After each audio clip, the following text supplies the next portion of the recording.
What's going on, everybody? Welcome into the Hayden Coker Show. Hope everybody's doing fantastic tonight. We've got a lot to talk about. We had so much going over the weekend. I appreciate y'all for tuning in. This is the Hayden Coker Show presented to you by Chick-fil-A in Pell City. And we've got a lot to talk about, guys. A lot to talk about. Last week you had the Alabama game and the LSU game. And let me just tell you, from the start, I thought that it kind of felt like the momentum or the energy was kind of shifted toward Alabama in a way. But I didn't necessarily think that it was going to be a blowout in the way that it was, in such ways that let's take a look at it like this. Alabama went from people not necessarily knowing where they stood. Now you kind of know where you are. Like, you know where you stand. You know what your identity is. You're not going to be able to throw it all over the yard and beat guys. That's not who Jalen Milroe is. That's not who this Alabama team is. So what Alabama has to do, look what they did last week. You ran for over, over 200 yards in that game. Jalen Milroe was absolutely phenomenal. Over 100 rushing yards, multiple touchdowns on the day. I mean, Jalen Milroe absolutely played his heart out. He played his heart out. He was the best guy on the field. Alabama played absolutely phenomenal in just about every aspect of the game. LSU, on the other hand, they did not play great. It starts with the defense, obviously. Blake Baker and the guys over there on the defensive staff, you put together a good defense this year. They've been playing some really good ball, and then you come into this Alabama game and it just kind of falls apart. So where does that lie at? You have Whit Weeks, who is obviously one of the best linebackers in the SEC right now, one of the best players on that defense right now. Obviously, you have him, you have Perkins as well. But what is so intriguing to me about that LSU team is that they don't seem to have an identity on offense. That they can't run the ball. I say that they don't have an identity. They do have an identity. It's they have to throw the ball because they can't run it. They have no identity when it comes to running the football, and that is what is a massive, massive issue for this LSU football team right now. They can't run the football. If you can't run the football, there's no avenue for the passing game to be open. There's just not. The defense knows what you're going to do. They know you can't run the ball, so they're going to drop back into coverage. They're going to play that pass. Okay, so you can't expect to win football games if certain aspects of your game are not working. It's just not going to happen. Of course, you'll get lucky. You'll win every now and then and stuff. But the thing with LSU is without that run game, there is no foundation. There's no foundation. We know who LSU is or has been in the past. We all know that. The big problem is the rest of the year. If they can't get this thing going, then there's going to be some issues. So it's tough. You hate to see it, but obviously it's just things are just going to roll on. Ole Miss beat Georgia over the weekend. I thought that was very interesting. I did not see Ole Miss beating Georgia at all. And the way that Ole Miss beat Georgia, it was just almost like a beat down in disguise. The score didn't look bad, 28-10. Obviously, that's not necessarily a blowout by any means, by certain terms anyways. But if you really watch the game and you really watch the second half mainly, you would understand that Ole Miss just kind of put the hammer down on Georgia. Defensively, they were more physical. Could you imagine, and let me just go ahead and say this, can you wrap your head around the fact that I, for one, I would go ahead and say this. I didn't see this coming. I did not say anything like this coming. I did not expect it. If I were to tell you that Ole Miss's offensive line would outplay Georgia's offensive line, would you believe me? Would you believe me? Because I wouldn't believe myself if I said that. I just wouldn't. Ole Miss's offense played phenomenal all game. Jackson Dart was out of this world. You had the defense. They were absolutely great. They were great. They played to a certain standard. They played the Georgia's normal standard. And that's what we all know and love about Georgia is that they have this phenomenal defense, and Kirby Smart has them ready to go each and every week. Well, Kirby Smart didn't have the guys ready to go this week. Maybe he had them ready to go, but he didn't have them ready to play. And I certainly think that was an issue this past weekend. You saw the video after the game of Jake Pope, who was a Georgia defensive back, celebrating with a childhood friend who was just happened to be in an Ole Miss jersey. And obviously it was kind of taken out of context. It's a childhood friend. That's personal. That's between Pope and the other player, of course. So I don't like where the media is going. I'll say that, but I certainly think that it's an issue and it's an ongoing issue. But that's kind of aside from the point. I'll digress from that. What I think is important about last weekend is what we learned. You have Ole Miss, who is now a favorite to make the college football playoff, a favorite to win the SEC. Not necessarily the favorite, but a favorite. Like, what is it, top 3, top 4 right now? Obviously, you have Alabama. You have guys like Alabama. You have guys like Georgia, who they're still in it, believe it or not. LSU's not in it anymore. Sorry. But it's interesting. I actually think that LSU can win out and then somehow like twist a few cords and tie a few wires together and still actually make it, which is a little crazy to say. But you've still got Tennessee in there who can make it as well. Tennessee and Georgia play this weekend, and I think that's going to be an interesting game. So where's that one going to go? Where will it lead us? The Chick-fil-A in Pell City has helped me a lot over the few years. One thing mainly, a few years ago, I believe it was last year, I stopped by Chick-fil-A and I picked up a party tray. And what you want to do when you pick up a party tray? Obviously, you have some guys over, whether it's to watch a game, whether it's just a family meeting or whatever. Well, let me tell you what I did. I went down to Chick-fil-A.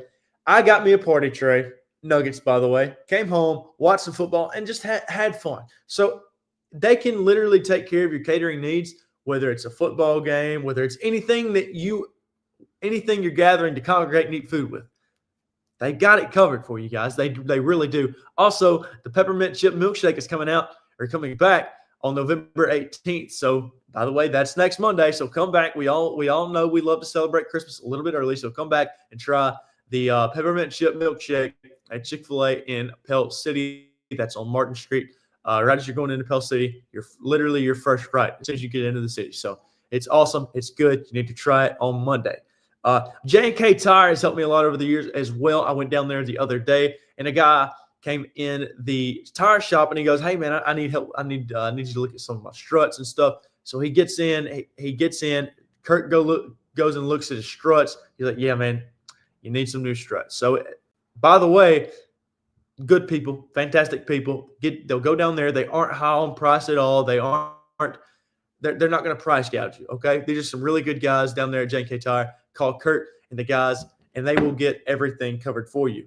I sincerely appreciate all that they do for me, because when I went down there a few weeks ago, like I said, I've mentioned it in several past episodes, they helped me move my girlfriend from Kentucky all the way to Oklahoma. So they really do a good job. You can call J&K Tire at 256-570-0777. That's 256-570-0777. Marty Gaston says, "What is up, my guy?"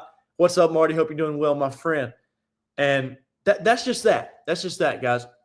This weekend we have a few games to mention, some games that we don't really need to mention at all. Auburn and La Monroe, not necessarily too big of a game there. Don't really need to talk about it. You have Texas and Arkansas. Could be a good game. What's Sam Pittman going to have up his sleeve? By the way, is he going to be fired by the end of the year? We shall see. But we got a lot of football left to play. LSU goes to Florida. I think that'll be a close game. Is DJ Lightway going to play? If he plays, I think Florida might win that game. But if not, I think it'll probably belong to the LSU Tigers. But I do believe that the Florida Gators will win, because I do believe that DJ Lightway is going to play over the weekend. Number 23, Missouri plays at 21, South Carolina. That'll be a fun one. And, guys, let me just tell you, South Carolina's coming on real strong toward the end of the year. I think that South Carolina's going to win that game, and I think they win it by double digits. Oregon goes to Wisconsin. They go to Wisconsin at 6:30 on Saturday afternoon. I think that Oregon will win that game. I think they win that game pretty handedly. Utah travels to Colorado. I think that'll be a really fun game. I really like Colorado this year. I've kind of eaten my words right now, and I'll say eating my words. I don't really think so, but some people may say that. Last year I said that I didn't think that Deion Sanders was a great coach. Now, contrary to popular belief, I do think that he's a good coach. I just don't think he's a great coach. And that is the whole problem around this essence is I wouldn't say he's a bad coach at all. I think he's a really good coach. I think he's a good coach. When it comes to great, when it comes to elite, I think he's not quite there yet. I think he's got a while to go. So when I say that, that's what I mean. And of course, I remember the receipts. I know what everybody's talking about. Tulane travels to Navy, number 25 team in the nation. Tulane travels to Navy, and Tulane is a 7-point favorite. I think that Tulane wins this game, and I think they win it handedly. Virginia travels to Notre Dame. Virginia coming off a massive upset win over Pittsburgh last weekend. I think that they fall short to Notre Dame. Notre Dame currently a 22.5-point favorite. Notre Dame will win that game, but they will not cover. I'll take Virginia to cover, Notre Dame to win by 20. SMU plays Boston College. That'll be a fun game. I think the SMU wins that game. Thomas Castellanos, the quarterback at Boston College, has officially entered the transfer portal. It'll be interesting to see where he goes from there. But I think that SMU will win that game, and SMU making a really strong case for the college football playoff right now. Now, if they make the ACC championship game and lose that game, what do you talk about then? Obviously, you beat Pittsburgh a few weeks ago. Pittsburgh turned around and lost to Boston College. Or excuse me, not Kenzie Thompson chimes in, says, "What's up, brother? Hope everything's going well, Kenzie. I will see you later on tonight." But no, you had Pittsburgh not lose to Boston College, but lose to Virginia last week. So you can't really sit here and depict some of these teams based on who they played. Because Pittsburgh was a top 25 team. Now we don't necessarily know what to think about them with their loss to Virginia the other day. This is a SMU team that also lost to BYU earlier on in the year. BYU's not bad this year at all. So you can't really take that away from them. BYU is obviously not ranked at the time, but you did get them at home, and you still lost to them and there. Louisville travels to Stanford. Louisville, the 19th team in the country. I think you win there. We already talked about LSU and Florida. I think that Florida wins. Arizona State travels to Kansas State. I think that'll be a fun game. I think that'll be a rather fun game to watch. Arizona State does not have a bad team at all this year. They're currently sitting at 7-2. They're traveling to Manhattan, Kansas to play Kansas State. I think that'll be a fun one. I think it'll be a close game, but I think Kansas State will probably come out on top. Don't be surprised, though, if Sam Levitt, quarterback for Arizona State, and running back for Arizona State, Cam Scatterbo, I think they really make a good team. They really make a good team. They have a really good backfield. So do not be surprised if that ends up being a really close game there. Number 7, Tennessee travels to Georgia. We'll predict it here in just a little bit. New Mexico State travels to Texas A&M. Not too much to talk about there. Washington State in the top 25. Obviously, they've been in the top 25 for, I believe it's the second week now. But Washington State is a team that I didn't necessarily see as anywhere near the top 25 at the beginning of the year, and now they sit right at the top of the top 25, just inside the top 20. So I'm really interested to see how Washington State fares off the rest of the year. Obviously, we all know they're playing in the Mountain West, not in the Mountain West, but they're playing Mountain West teams right now on their schedule. So that's really interesting. We'll see how they fare off the rest of the year. You have Kentucky playing Murray State this weekend. Not too much to talk about there.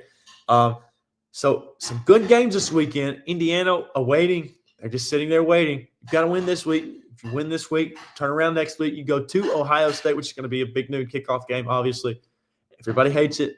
I actually don't mind it. I actually kind of like the big noon kickoff. It gives me something to look forward to at midday. So I think that'll be a really fun matchup there. Now, what happens in that game? Obviously, it's 2 weeks from now. We're not going to predict it now, but that'll still be a really fun game to analyze at the time. And, guys, I'm not going to lie to you. I think that Indiana might get that win. Obviously, story for another time, but we will get to that here in just a little bit. The thing about Chick-fil-A in Pell City, guys, is you can go down to the store in Pell City and stores all over, really. The Chick-fil-A in Pell City, mainly, guys, they offer the app. If you want to get the Chick-fil-A app, you can go online in the App Store, whether it's Google, or Apple Play, or whatever it is, and then you have the App Store as well. You can go down there and you can go to those sites and you can get the Chick-fil-A app. And what the Chick-fil-A app does is it earns you points for every purchase. All you have to do is be sure to scan it every time. If you don't scan it, you will be missing out on some points. So be sure you scan the app. Go down there, scan the app, and they will get you covered. And what happens whenever you scan the app is it accumulates the points, and it'll sit there and accumulate over time, and it'll add up, and then you can actually get rewards for your purchases and stuff. So you don't have to end up paying. Eventually, you will get a reward. Obviously, it'll start over after you use the points, but still still a really fun fact to know. And so go down to the App Store, the Google Play, whatever it is, and get the Chick-fil-A app now.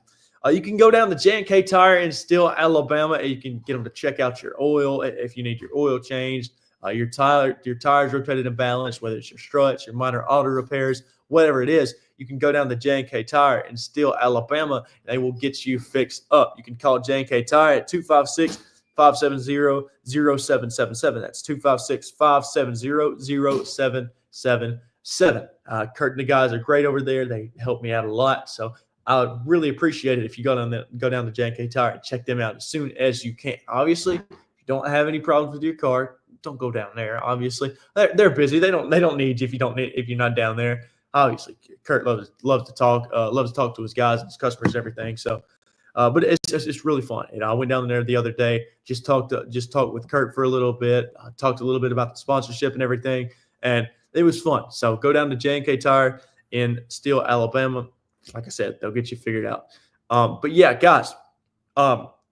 Next up, we have this Tennessee and Georgia game, and I think this is one of the more intriguing matchups, not just of this week, but of the year. Obviously, this is the best matchup this week, but of the year. This is going to be a really fun matchup. Obviously, you have the Tennessee Volunteers, number 7 in the nation right now, according to the CFP, going down to Athens to play the Georgia Bulldogs, who are currently ranked number 12 in the nation, according to the CFP. This is going to be a really fun matchup. You can talk about the CFP rankings all you want to. You can depict them and say negative things and spew all that all you want to. But what really matters is what happens at the end of the year. And we're amongst that, by the way. So what's going to happen this Saturday is going to dictate it'll help dictate who makes the college football playoffs. What do I say that? Well, I say that for this reason and this reason only. Because if you really look at some of these teams and how they're playing, for instance, Tennessee, we don't really know what to make of Nico Iamaleava. We know he makes those rookie mistakes, those dumb freshman decisions and all that jazz. We all know that Carson Beck has been prone to make some really bad decisions here of late. He's thrown 12 interceptions this year. Obviously, the touchdowns outweigh the interceptions, which is good. Not by much, though. I believe it's 5. I believe it's 5. So 17 touchdowns and 12 interceptions on the year. It's just not good. And Carson Beck's got to get it figured out. But I do think that Georgia's going to win this upcoming weekend, and I'll tell you why. While Tennessee, by the way, Nico Iamaleava is questionable. We don't know if he's going to play. I would imagine he probably would. Just because of the significance of the game itself. But I do think that Nico Iamaleava will play. Now, when it comes to the defensive side of the football for Tennessee, they're great. They've been phenomenal all year. I really think that they can make a statement in this game. If they do win this game, it won't be because of their offense. Trust me. Their offense has been very lackluster over the last few weeks, and I'm not taking them to win a close game like that. I'm just not going to. No, while they did against Alabama, I don't think they can do it against Georgia. And why? That is, well, for the reasons I just stated. For one, I don't think Nico can deal with this type of defense that Georgia has. Schematically, I think they'll confuse him. And the way that Nico is so young, I just really don't think that he can maneuver around that defense and kind of dice them up like people were saying he will.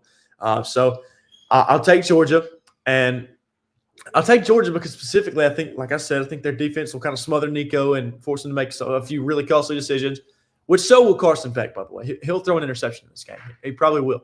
He's made some really bad decisions this year, so I don't see him being turnover free. I certainly see it being a turnover bonanza over the weekend. So it'll be a fun game to watch, but I don't see it being as close as maybe people were saying. I think that Georgia is probably going to end up running away with it later on in the game, and for reasons I just stated. I don't think that Nico is quite ready. I don't trust him.